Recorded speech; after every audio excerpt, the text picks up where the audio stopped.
যদি তুমি মানসিকভাবে বিপজ্জনক ব্যক্তি হতে চাও, তাহলে এই বিষয়গুলো মনে রেখো। নম্বর 1, শান্ত থাকতে শিখুন। তুমি যত শান্ত থাকবে, তোমার মন তত দ্রুত কাজ করবে এবং তুমি সঠিক সিদ্ধান্ত নিতে সক্ষম হবে। নম্বর 2, জীবনে বন্ধু রাখো, কিন্তু সঠিক বন্ধু রাখো যারা তোমাকে জীবনে এগিয়ে যেতে সাহায্য করতে পারে।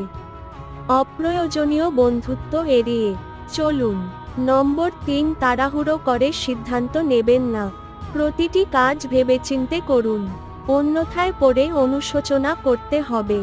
নাম্বার 4, অকেজো লোকদের উপর তোমার শক্তি নষ্ট করো না।